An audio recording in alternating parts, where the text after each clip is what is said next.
Welcome to Crazy Calm TV, where we interview creative entrepreneurs who are pushing the limits of perception and regulation for a better future. The first guest is Skylar Lysaker, the CEO of Greenz Supply, a hemp clothing company based out of Phoenix, Arizona. Skylar, welcome to the show. I appreciate you having me on, Matt. Thank you. Skylar, happy to have you here. I think in the less than 2 weeks since I've known you digitally, we've started to develop a great business friendship over LinkedIn and email and the phone. And I logged into LinkedIn yesterday because you have some pretty influential posts there that get a lot of activity, likes, and comments. And you made a post that had, I think at the time of this recording, like 98 likes and reactions and over 230 comments. And it started out, I don't believe it. I don't believe what the news says. I don't believe what the CDC or the World Health Organization says. I don't believe what politicians say. I think there is an agenda. I think we are being manipulated in some way. And it goes on to invite an open, honest dialogue about the business world post-COVID-19. And there was a wide array of reactions. A couple attacks, but also a lot of interesting comments. So yeah, I want to go right into it. Skylar, you post it, you get all these notifications. How does it feel to generate a discussion with people around the world opining on that? And what do you glean anything about the business culture in terms of the way they see COVID-19? I think at the end of the day, man, it's just come off as intriguing more than anything. When I was writing up the post, I came in with the awareness knowing that this is definitely going to trigger some people for sure. But I'm also highly interested in garnishing like a true perspective of what's really going on. I want to know what people are thinking, and I want to know how they're questioning and going about their lives and where this is changing things for them. So I really came in with that childlike awe and just pure curiosity to see, am I the only one thinking about these type of things? And if I'm not, what do other people think? And specifically, what do other business people think? So I kind of just put it out there, and then from there on out, the vortex of comments and LinkedIn's beautifully put algorithm went to town. There you go. And it's interesting, how are business owners thinking? I had a call with my co-founder Robbie yesterday, and we're mostly in retail stores that are closed right now. And so, like, being honest, like, okay, obviously you have your internal things that you control and externally things you can't control, but easily the most important factor to the success of our business in the short and long term, well, I'll say at least short to medium term, is when these stores open back up, which is directly related to the coronavirus, right? And so we need to be having these discussions. Totally, man. And I agree to that. And not everybody has I would say the e-commerce system set up yet. They don't have that ability. Even though, like, I run an e-commerce brand, I straight up buy 95% of my clothes in real life because I like to touch, wear, put things on. And that's just how I am. And some things can't be replicatable online. No marketing guru or 23-year-old kid that started an Amazon dropshipping store with a Lamborghini can convince you that, you can just sell everything online. It's going to work, bro. I mean, retail life and real physical interaction is still a thing that people crave and will be a part of business for years to come, even after this. I think so. I think about a hemp t-shirt, which I'm going to order as soon as I go back to the US after this Corona thing passes. And I think about, I'm really into hemp. I've been into it for a long time, but people that haven't, just being able to, feel it, right? That's something you cannot do, at least with today's technology, online, and so I get it. You mentioned kind of a childlike curiosity, which it seems like you've been able to maintain in your short or long 25 years, however you went to look at it. I mean, I saw kind of North Dakota, Phoenix, pretty big juxtaposition there, right? North to south. What was your childhood like? And Yeah. Any big events that's kind of shaped you, the person you are today? Totally, man. So, I grew up in northern Minnesota and for the most part spent my time on a small farm. My parents still run it today. They kind of have the goats, chickens, horses, pigs, a little garden and stuff, and they take care of themselves with that. So I've kind of been raised with a hints of farm boy, but my dad is also from Southern California, so I have some of that hippie punk nature in me, which I think is kind of given me a very wide perspective. And growing up in a small town, very conservative, people, hunting, playing sports and stuff like that. And you have me, I'm just some kid that likes metal music and skateboarding and happens to live in the woods too. And I have weird, weird farm kids telling me that, calling me certain names, giving me certain, perspectives that they have of myself that I don't really understand. And through What did that, they call you?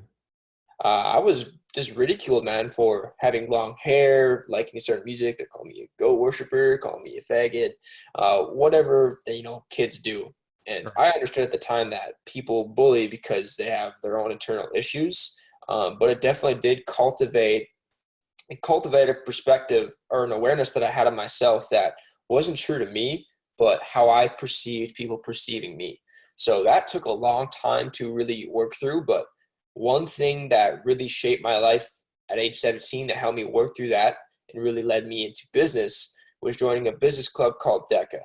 And in that club, it's a high school and collegiate club, international across the world. I learned a lot of skill sets, public speaking, communication, PR, marketing, all those good things. And I eventually created a PR campaign with my team on an anti-bullying public relations program we built out. We had to pitch it to our school. We had to do skits in front of a couple of schools in our area.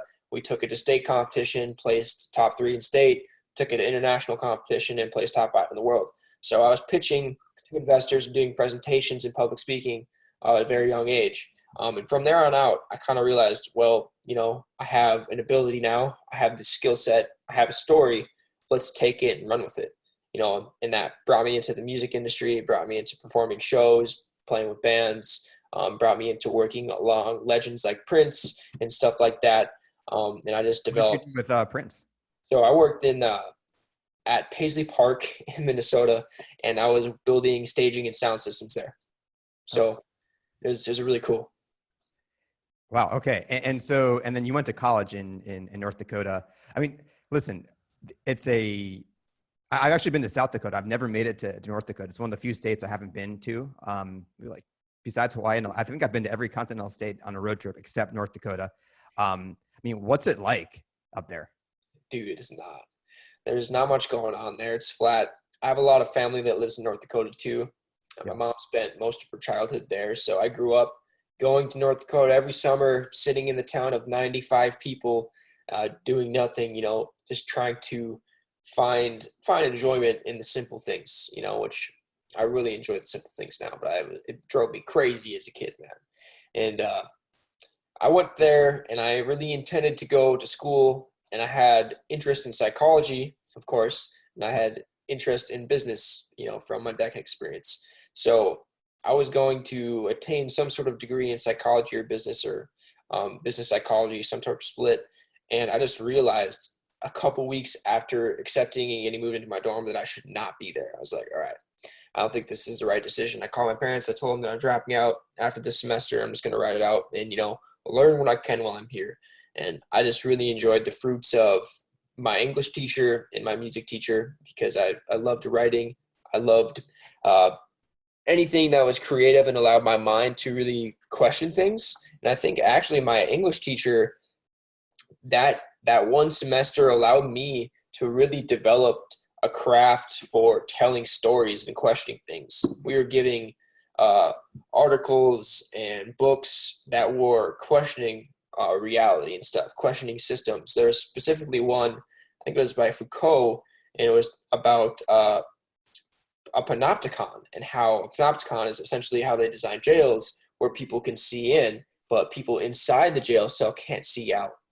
So eventually that really got me thinking about, is our world kind of designed like that? Are we really being looked upon, looked at, but we don't really question things we go about our lives, and we don't really know what's outside of this box, these labels that we've been placed in. And then that's where things started to really, I started to dive even deeper into the psychology of business, the psychology of marketing, why we're raised to do certain things, the education systems, and I started realizing, wow, there's a lot of stuff we don't know just because we've never taken the time to question it. And that's kind of my mini story of, everything that built me up to who I am today. With some other stuff. But that's interesting. So you did one semester at University of North Dakota. You're 18. You dropped out. Yeah. Okay. And where did you go from there? From there, that's kind of where I went back to Minnesota, went into working in the music industry. I was playing with my band quite a bit and just kind of rocked traveling around the United States, working at events, working festivals, playing music. It's more, I would call it more of a hippie lifestyle. And eventually I decided to make the move to Arizona after traveling out here. And that's where I really took all my experience and my perspective and built businesses with it. So, beyond Greenz, my partners and I have an advertising agency as well, which has been going now for just about 3 years. And that's where I learned even more about marketing and advertising, specifically through digital platforms like Facebook, Google, LinkedIn, Instagram, which has kind of given me a greater understanding of the power of these platforms and allows me to relay my messages to people. That's interesting because, the persuasion and psychology you learn in advertising and marketing. And there's many, many lessons to be learned there. I actually saw you had this post of, I don't know if you still work with this like yacht company. And I was like, wow, look at these yachts. And how did that, I'm curious, doing a campaign for them. Were you guys effective and are they still your client today? Bovada Yachts, I think. Yeah. So Verada was an interesting scenario. Good guys, still friends with the people that run the company to this day. And we're currently not working with them right now. They're working on a lot of internal operations changes and stuff like that, team to have better builds for their boats. So in the time being that we did work with them, it was really fun. We were able to generate quite a bit of revenue, taking, 50, 60K of ad spend and turning into 1.2 million in sales. Because what they do is they have a program where they sell entire lake yachts, which usually end up on like Lake Travis in Texas or Lake Powell here in Arizona and Utah. And they also sell shares. So they treat their boats as a timeshare. So instead of having like a timeshare in Colorado on the mountains, you have a timeshare of a yacht that hangs out in the middle of the magical Lake Powell, aka the bottom of the Colorado River, in between Utah and Arizona. It's badass up there too. It's a good time. What's the cheapest you can get a share on one of these yachts? The cheapest, just over 100K, 100 to 300K. It's kind of the cheap end, and you get your yacht for a specific designated time every summer for a couple of years, and then you can sell out of your share. So it's pretty cool. Awesome. So it's interesting because you have a lot of contrarian viewpoints. You'll fit in very well on the show. But you also have a contrarian viewpoint.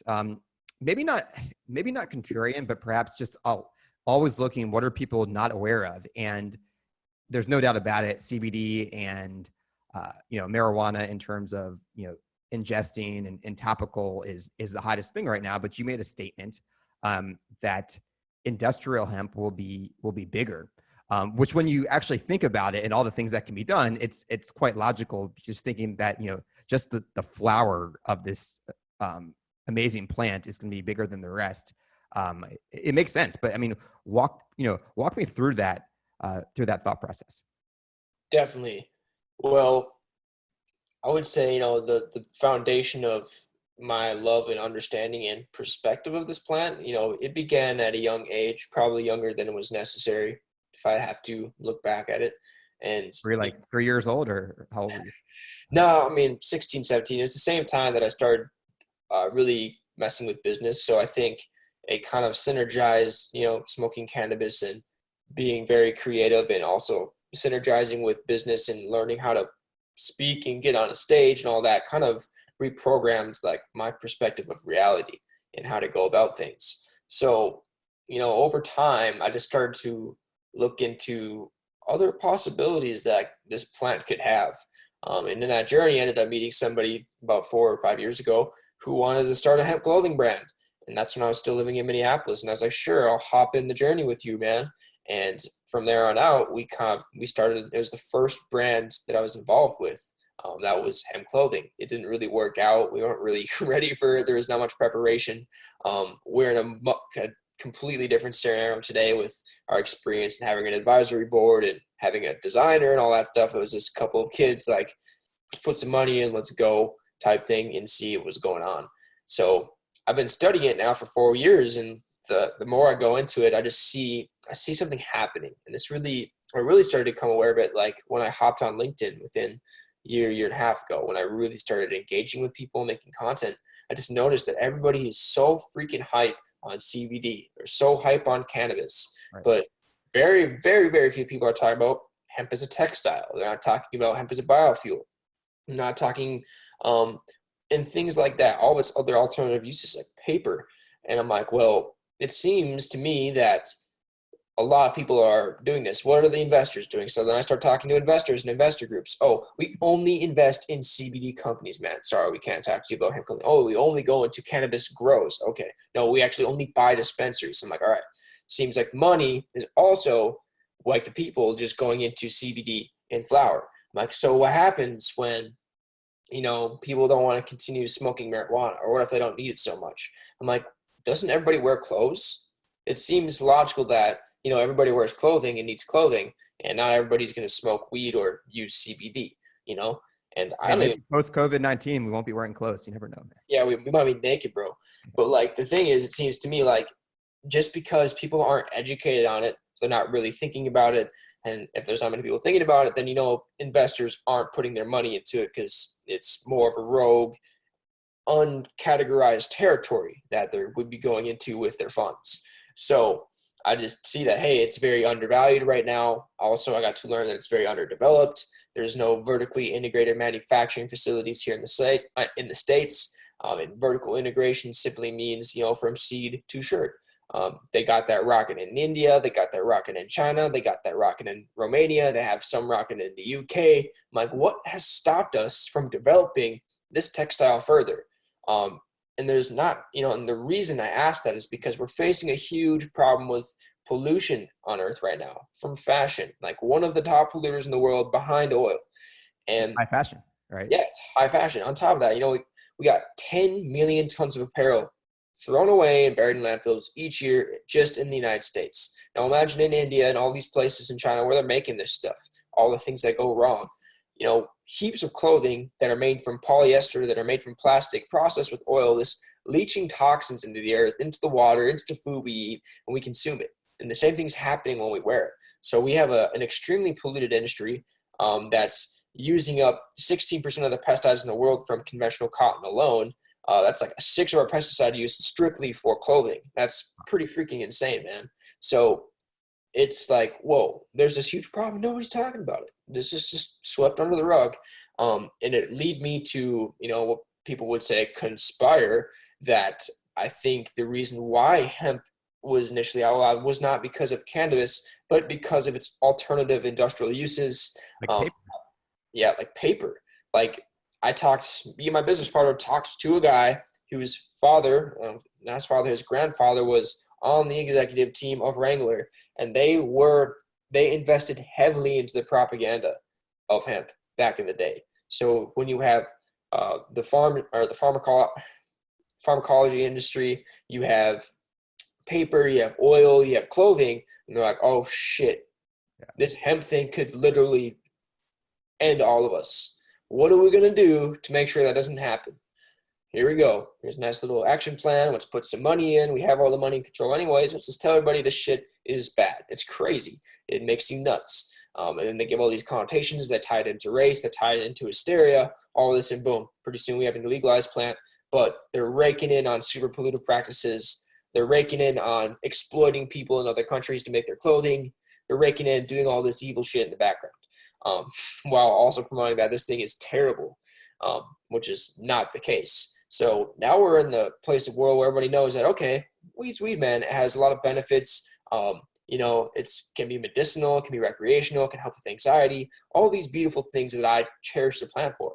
But I'm at the point in time where we need to start saying, hey, what else can we do with this? It's Right. not just about the flower. What can we do with the stock? How can we change pollutive outputs in our experience so we can have a better world for our grandchildren? Everybody's super hype on reaping the fruits of their labor at no cost of the future generations. But how about let's reap the fruits of our labor and ensure, an enjoyable future for your kids and grandchildren so they can enjoy the fruits of your labor, man. That's what I think it's all about. And let me add a couple points of context here. Feel free to correct me if I'm wrong here, but some things about hemp that a lot of people don't know. One is it can remove carbon dioxide from the air. Two, it cleans the soil underneath. And this is really very important to understand, because if you're growing, hemp seeds or things for consumption, if you're planted on kind of dirty soil, you do not want to use that. Can be used for fuel, I would think, for like biofuel, right? That's the idea. And I mean, everyone look at that awesome shirt that Skylar is wearing. That is Greenz Supply, and it's got the logo right there, right, of kind of recycling and a complete process. But that's what it's about: being able to clean the soil, clean the air.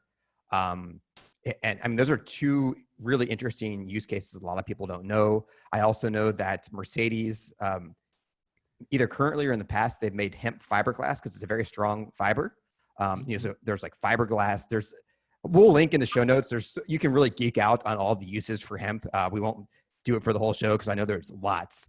But is that a pretty accurate description right there? Yeah, you touch on a couple of really good things to kind of add into the science and the data behind carbon sequestration, which is cleaning from the air. And then you also touched on phytoremediation, which is the vacuuming of toxins from the soil. And you pose a good point. Essentially, phytoremediation works in three ways from what I understand and have researched. And there's like a phytoremediation, a phytoaccumulation, another type of scientific word on the back end of phyto. But it either removes the toxins from the soil, cleans it, stores it in the stock, which is where you could have, the questioning, all right, maybe we shouldn't be using this or eating it or smoking it. Then there's the ingesting it into the plant, and then it cleans it, pushes it into the air. And the other one, it just destroys it. So there's a couple different outputs from phytoremediation that happen. So depending on where you're planting the hemp, could lead to what it does. But that leads to another question. All right, if hemp can simply straight up, we can plant it all over these farms that have been devastated from Monsanto and monoculture and all this stuff, which farmers can attest to. My uncle is a farmer, and the only thing he can farm right now is corn and soy forever on his farm in North Dakota with pesticides because the soil is done. It's toasted. He couldn't plant other things if he wanted to. Farmers are aware of this. They know. But the only way they get paid is if they follow the freaking rules from the overlords. And, otherwise they don't have a job, which is quite sad because they don't want to destroy the earth. Farmers love the earth. That's why they're farmers. That's why my parents farm. That's why I want to have a farm when I'm older. So you brought up some good points there, man, because this plant can literally clean the soil. If we used it only for cleaning the soil, we could rotate our crops and completely rejuvenate and reset the biological system under the ground, which is one of the most important things we also like to overlook here on Earth. Yeah. And so another thing you mentioned, so a lot of people think, oh, okay, well, you just grow it and you turn it into clothing. It's the textile process. You mentioned vertically integrated, UK, Romania, China. So right now you'll have to kind of import hemp textiles for these t-shirts. Now, like, let's make on a practical terms, in terms of, would you need to hire like a consultant from Romania or UK or China to come over here? Let's say you could hire a couple consultants. How much do you think it would cost to get a facility, a plant to make, I don't know, 1,000 t-shirts in a day? Like, what type of budget are we talking about? 5 to 10 million for sure. 5 to 10 million. And listen, there are, pre-COVID-19, man, these cannabis companies that are going to be growing the extract oils, I've seen in Colombia, $300 million funding rounds, 5-10 million, comparatively is quite small compared to some of the funding rounds a lot of the marijuana and CBD companies, manufacturers especially, and dispensaries have raised, right? So, but if you had 5 to 10 million, you could get a domestic hemp textile production going in the United States. Yeah, I think on the extremely lean end, you could do it between that mark. You would have to hire some consultants, and I have people. The thing is that I'm just so lucky and blessed to have the people that I do my network. Power of LinkedIn, man, it's a beautiful thing. But it has brought me to consultants, people that are manufacturers, people that build really cool processing machinery for textiles, people that build it for hemp. So I have people that are experts in those areas. But it takes me, those experts and my designer, to bop over to China, bop over to India, or bop to the UK and get to see the type of equipment they're using. Because people sell that equipment all over the world. And sometimes it takes just having a very innovative engineering type mind to see, oh, they have their process like this. It drops the hemp here, it decorticates to here, it pulls like this, and then they clean it and they process like this with this kind of chemical to make it, to get to here, to bring it to a string, to weave with cotton. So you need to have somebody that understands engineering and that processing background on top of somebody that understands textile, and somebody that knows business, so you can get kind of work out and create this process, because they've been done in other countries, and it just took a couple of smart people to build these facilities. So we want to be able to do that. We have to replicate it here. We obviously need the funds to do it, and that's the shortage we're facing, is that we have plenty of hemp, we have plenty of farmers, we have cut and sew facilities to take a roll of textile and turn it into a product. We just have nobody processing it fully here. You can go super old school, but there's nobody doing it at scale where it can create a big impact and at the same time provide opportunity, provide jobs, economic stability, and such. It's funny. So last summer, kind of pre-launch of CrazyCalm, I went to Hemp Fest in Vermont, which is really, really nice group of people there. A lot of hemp farmers from that region go. And I was expecting to find stands. I was like, well, we need to get CrazyCalm kind of like hemp t-shirts, kind of a company swag thing made. And I had erroneously assumed that it was going to be very easy, that, oh yeah, we can do it for you. Just like, you get, with traditional cotton, it's pretty easy, just, on American Apparel, etc. But yeah, there wasn't. That was a big surprise to me. And I mentioned that because I think about a cultural shift. I mean, right now your shirts are 55% hemp, 45% organic cotton, right? I mean, there's some expertise required. And you also mentioned on another interview the importance of keeping the price reasonable, not having $70 t-shirts. Now let me ask you about the cultural shift, because I don't know if it's going to be a bottom up movement, but the things we talked about, I've sold food products with eco packaging, and it's things like eco packaging, they cost more, and I believe in them, but I realize that I've seen it firsthand from the market that a lot of people will say in a focus group that they care about eco packaging, but when they go to the grocery shelves and there's one with non-eco and one with eco packaging, they'll buy the non-eco in general, percentage-wise, right? And so how do we, or how do you guys see the culture shifting in favor of hemp and consciousness around hemp as, a textile? Man, that's a beautiful question. And I think about that a lot, like, just because even where we're going, we're not just trying to make the product sustainable and eco-friendly. I'm looking at making the supply chain like that. I'm looking at partnering with the paper companies so we can have hang tags and marketing materials on hemp that it could be biodegradable, with digitized prints, so it's not using ink and stuff like that. Looking at using sustainable packaging. And like you mentioned, way more expensive and most people won't buy it.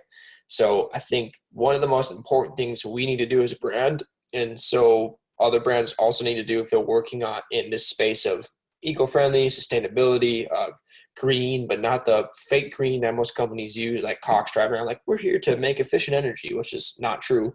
I think we really need to focus on education. The thing is that this is one of the best times to educate people.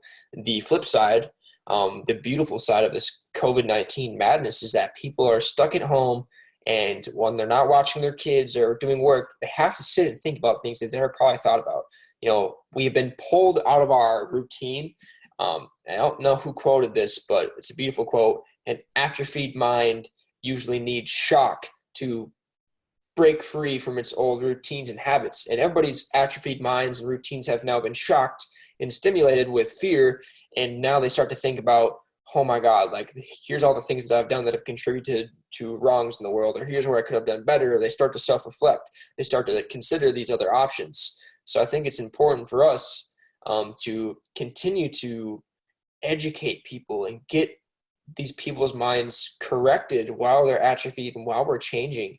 And that's not to say to go crazy and try to sell and do marketing like up the wazoo right now and run mass ads. But I'm just saying, like, in your general day-to-day conversations, and continue this into the future. People only make the decisions they do. We got to let me back step here. Basic foundation. We are controlled through our awareness. The reason we do the things we do is because we've adjusted our awareness in that direction. You know, if I work in sales and I do 50 calls a day and I follow up with 25 leads, this is my routine. That's my path of awareness, and it will continuously be like that until I decide to break it and change my habit and routine. People buy the same things. They continue going to H&M. They continue eating crap food, continue drinking poor water. It takes a level of shock or a level of education or inspiration, some sort of emotion to break that habit, to break the atrophy, to get them to consider a new option, which is where the power of marketing that is usually done for very manipulative reasons can be done to kind of push somebody gently in a direction that may lead to better outputs for them and also the people of the planet in the future. Okay. Now, so some more kind of post COVID-19 stuff. You know, what are some of the conversations you've had at your office or on, you know, virtual calls with your team? I know you started out in sales, right? You were the head of sales. Now you're the CEO. But have you had any discussions around how you're going to adjust your company and your strategy going forward? Definitely, man. We were kind of on that track as well before COVID-19, just because the mission has really been to get the supply chain in America. Now it's just more justifiable. Yeah. It makes more sense. And, you know, our advisors and initial investors agree to that, and they think it's the smart move. So what we're really focusing now is building a partnership with a local fashion incubator and getting most of our supply chain done here. So the only piece that'll be partially out of the States will be the fabric, but, you know, I'll be buying from brokers here in the States that have the fabric that come from the manufacturers that I already worked with in the first place. So it's kind of backtracking, but it's backtracking strategically to have a story of building local and giving more opportunity to the local economy and having a story of made in America, you know, beginning that story until I can finalize this vertically integrated facility, or until somebody else pulls it off and then I can support them and do the same. It's a race to that, or I'd say a cooperative effort in getting there, because I'm not the only one thinking about it. So that's kind of where we're looking to go. And I say, you know, we continue moving every day. We run multiple businesses and we still go to the office a few times a week, and we're hustling, man. Everybody says slow down, but we kind of continue doing what we do. Our life hasn't changed much because we're already kind of quarantined in our own world. We're young 20-some-year-old dudes that go to the office every day. We see each other. We don't really see anybody else. We go home, we make music at night or spend time with our girlfriends and loved ones and continue every single day. So it's kind of been the vibe.